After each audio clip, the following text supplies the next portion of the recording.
After studying this module, you shall be able to know about history of yoga meditation, learn about their definition and various types, identify scientific nature of yoga, evaluate the true human nature by yoga and meditation, analyze yoga psychotherapy. Introduction. Yoga is a physiological, psychological and spiritual activity which has the ultimate goal to unite mind, body and soul along with a state of unity with the environment one is placed in. It is being practiced from over 400 years and nowadays is used by people to stay fit both mentally and physically. Meditation can be defined as an activity in which the mind is trained in a specific way and an alternate state of consciousness is tried to achieve. Some practitioners of meditation define it as the deepest sleep when the mind becomes free from the negative emotions of hate, resentment and agitation, and in turn is filled with the positive emotions of love, joy, serenity and high spiritual experience. Now we'll have a look at the brief history of yoga and meditation. The yoga originally had its birth in India around 5,000 years ago. Its origin resides long time back at the time of Harappan civilization. Excavations have found seals which had images of yogis. Harappa and Mohenjo-daro were one of the most important cities of that time who were being credited for the formation of Hinduism, Jainism, Buddhism along with the other Harappan cities. Most yoga writings are being found in Sanskrit language. This principle of the focus of the mind lies at the core of the modern day yoga. Around 200 AD, the pre-classical yoga emerged with the text of the Upanishads. Hude talked about the unity of everything. Around 500 AD, classical yoga was formed, which was versed at the Yoga Sutra of Patanjali. It is often called as Raj Yoga. It has 8 different forms. It emphasized that every being is composed of Purusha and Prakriti. Yoga being the method to differentiate between these both and purify the Purusha or soul of the person. Post-classical yoga is comprised of the series of various schools that develop their own kind of techniques. Vedanta, which seeks the ultimate unity of everything, developed on the basics of Upanishads. Alchemy led to the development of Tantra Yoga, with Hatha Yoga as one of its branch which focused on energizing one's body to an extent that its basic element gets changed, prolonging one's life or even claimed to make one immortal. Swami Vivekananda, Indra Devi, Swami Shivananda and many more yogis are being credited for the emergence and practice of yoga in the West. Defining yoga. The word yoga emerged from the Sanskrit root yuj, which means to join or to yoke. Thus it can be understood as a connection, unity, oneness, integration, accord, cohesion or harmony between one's body, mind and soul. The continued practice of yoga will lead one to a sense of peace and well-being and also a feeling of being at one with his environment. Panini, a Sanskrit grammarian, proposed that the word yoga has 2 roots, yujir, yoga, which means combining, and yuj samadho, which means concentrating. Patanjali, who developed Yoga Sutras, claimed that yuj samadho as the real meaning of the word yoga, while Bhagavad Gita supports yujir yoga as the root of word yoga. Yoga seeks to reduce the materialism which exerts pressure on the human soul and to use method of introspection in order to attain stillness in the fast-pacing world. Hence, practicing yoga can be explained as a continuum of the unbreakable postures that purports to achieve the ultimate calmness, peacefulness and equilibrium of the spirit.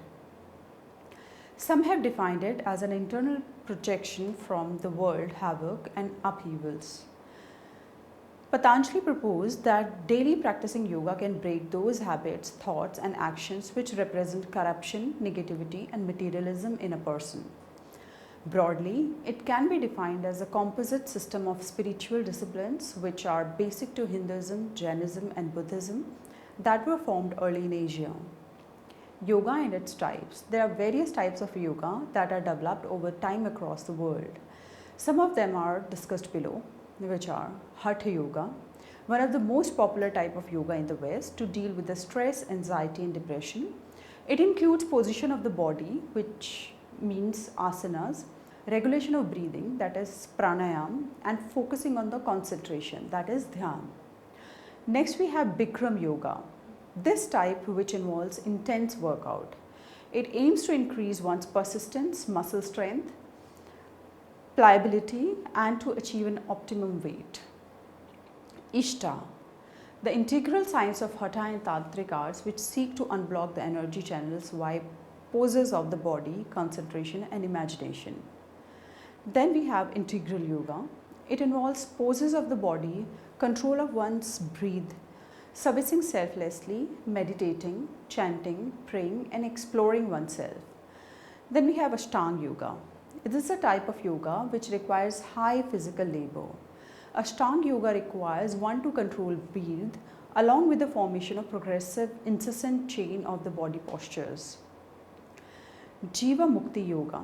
Jivamukti Yoga is the type of yoga which affects the spirit of its practitioners due to its emphasis on reading scriptures, praying, and being non-violent and vegetarian along with the physical activity. Kripalu Yoga. It is a yoga type which emphasizes on being in a body posture for a while until it gets changed by itself. Thus, it focuses on the consciousness of the person. Kundalini. Kundalini emphasizes on the arousing of the energy at the spine's base and gradually dissipates into the other parts of the body. Restorative Yoga. It's a type of yoga used principally for relaxation of muscles. The person lies down on carpet, rug, pillow, block, etc. for a long stretch of time in a passive manner. Lyengar Yoga. The slower version of yoga which uses materials like pillows, carpets, belts, etc. in order to make it comfortable for the injured, physically disabled or old age people.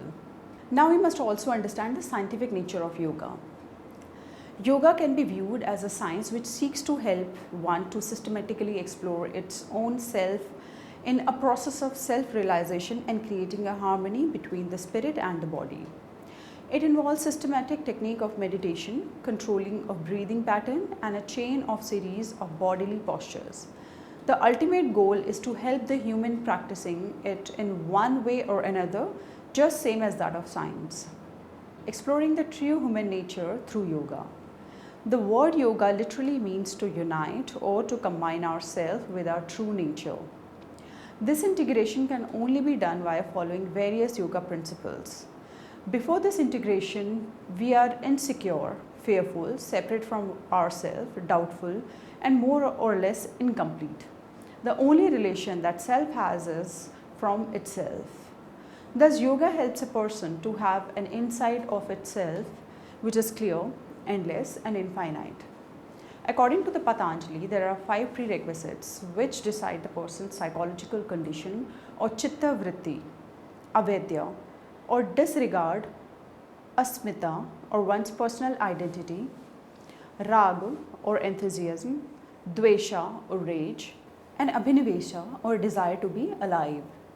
These entire 5 states join together to form psychological condition of a person. But they are, as a rule, responsible for all the sufferings of human. Thus, human life is a suffering. Then we must also understand what is meditation. Meditation going till the infinity. So how do we define meditation? Meditation can be defined as a method in which a person teaches his mind to enter into a specific state of consciousness.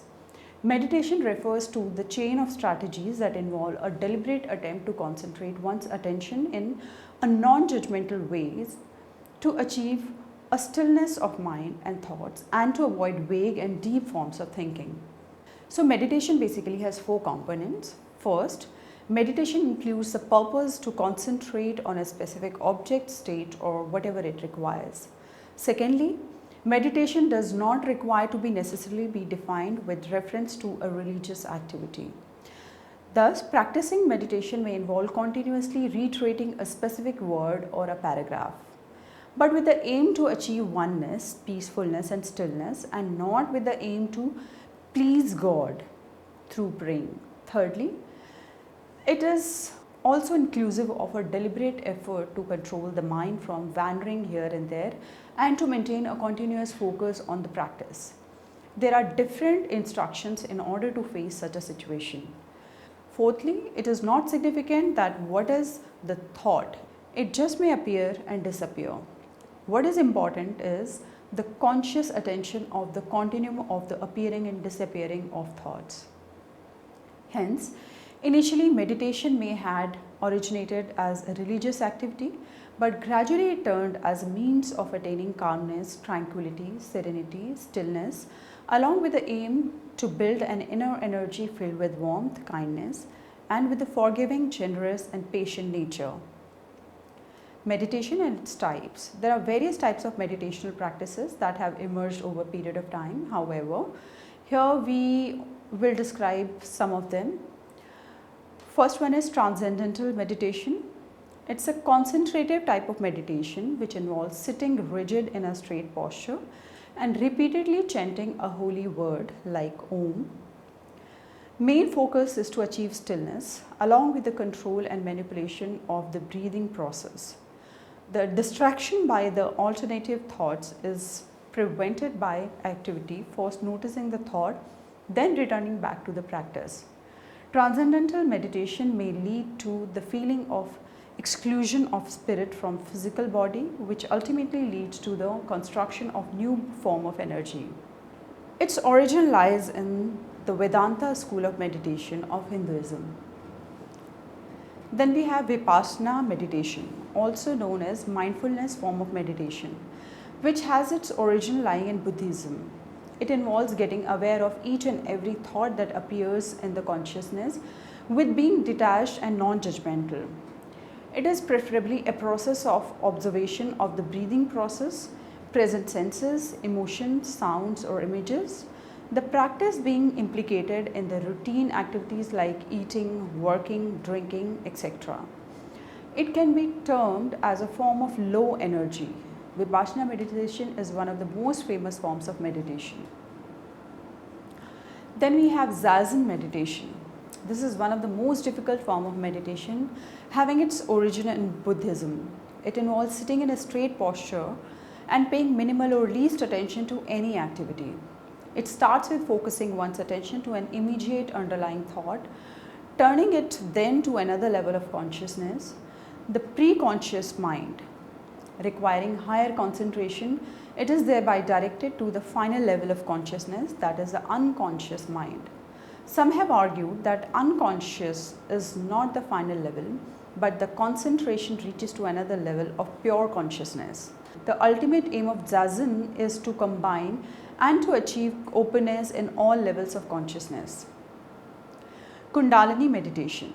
It is a branch of meditation that has its origin lying in the Vedanta school of meditation. It focuses on the flow of energy from the bottom of the spine toward the head, passing by the various energy centers of the body. The breathing process is controlled in order to produce a continuum of energy and to take it to the infinity. However, a major drawback of this type is that if practiced inappropriately, it may lead to a psychological disorder named Kundalini syndrome. Next type of meditation we have is gong meditation. This is a form of meditation which was first encouraged by Taoism. The energy is rotated in the body via various energy centers and organ systems in a circle called the microcosmic orbit, principally by the process of controlling and manipulating one's breathing processes.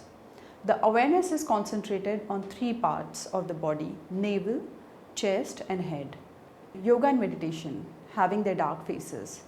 Despite having been very effective in improving the life of human beings, both the practices also have some limitations or the drawbacks, which may result in severe consequences if not practiced under supervision. Their adverse effects can be both physical and psychological. Most of the supporters argue that these problems arise only if yoga meditation is performed inappropriately or out of the recommended sequence. Others propose that when these activities performed without any religious context or without any appropriate supervision, it can lead to dysfunctional problems. Moreover, performing them more than the required amount, that is over-practice, may lead to adversity. Being over-ambitious, competitive and going beyond one's limits can also cause problems. Yoshikawa proposed 7 factors to consider while performing yoga postures that require one to get upside down. which may include Sarvangasana or Shirsasana. Uneasiness. Uneasiness may indicate overstraining on head area, which should be avoided by slowly returning back to the normal position. Spinal spondylosis. Any undue pressure on the vertebral column should be avoided in order to avoid injury. Heart problems and blood pressure. Inversion directs high blood pressure towards head, so over practicing should be avoided. People with a cardiovascular disorder should also take preliminary precautions and expert supervision. Diabetes. People with diabetes always have some amount of heart problems which requires them to look for cautionary measures. Epilepsy. Without prior practice, a sudden inversion may lead to the bursting of retinal veins of eyes. Sinus or ear infections. A precautionary measure for people with infections or inflammations in the head region. Pregnancy. Being upright down can result in complications in pregnancy, particularly after the first 3 months of pregnancy. In mentally disordered patients, meditation may elicit certain feelings, thoughts, images, temporary vagueness, and depersonalization that may add up to their mental imbalance. So, despite a number of adverse effects produced by the meditation and yoga, they are being largely emphasized by many of the practitioners and supporters, possibly because their merits outnumber their demerits, because of mental peace and oneness they provide us within today's fast-paced technological world. Principles of yoga and meditation apply to psychotherapy. Psychotherapy refers to assisting the patient to deal with the maladjustment, behavioral, and mental problems via psychological professional, clinical psychologist or psychiatrist with the goal to change the patient's problematic emotions, ideas, beliefs, or responses. Here we will explain the use of meditation and yoga in a psychotherapeutic technique, which are largely studied by the field yoga psychotherapy. What is yoga psychotherapy? The origin of yoga psychotherapy is in Vedanta, a school of monistic Indian philosophy, which emphasizes on the point that every person has a pure consciousness, and it is this consciousness which never changes in a person, as opposed to our feelings, ideas, values, and physical body that do continually fluctuate with time. Yoga psychotherapy does not only seeks to enhance a person at this personality level, rather it seeks to do it at a very higher level of acceptance of ourselves and their reality, happiness and peace. It seeks to provide the person with a sense of personal freedom and acceptance of the reality of himself or of his environment, and maintain balance with it in order to grow, evolve, to achieve goals, values and stability of emotions, liberate inner energy and potential for action. Now we'll discuss the principles of yoga therapy, which are as follows. Number 1, yoga psychotherapy is empirical by nature, that is, it initially deals with only certain issues and problems of the client and then end them into psychotherapy. Number 2, yoga psychotherapy not only aims to reduce the hardship of the person but also to induce in him such powerful positive emotions of love, hope, joy, innovation and faith. Number 3, yoga psychotherapy is an approach of the whole, that is, to seek to merge the cognition, behaviors, emotions, experiences, physiology and interpersonal and spiritual aspects of the person. Number 4, by operation, yoga psychotherapy is experiential and experimental and has 2 aims. First, to provide the client with the freedom of personal choice and right to decide. Secondly, the methods of experiments applied help the psychotherapist to decide the type of method and conditions best suited for the client. Number 5, yoga psychotherapy has a spiritual essence in the sense that it provides its clients with the ideas and methods which can be used by him over his entire life. Yoga psychotherapy is the only kind of psychotherapy which focuses on the client's spirit. It provides its clients with the polar attitudes and emotions like good or bad, anger or peace, hate or love, etc. It helps the clients in the process of acceptance of self-actualization. Yoga psychotherapy is a culture-free technique. Its methods and beliefs can be applied to the people of almost any culture or religion, no matter whether they are the followers of Hinduism, Buddhism, Jainism, Sufism, or any other.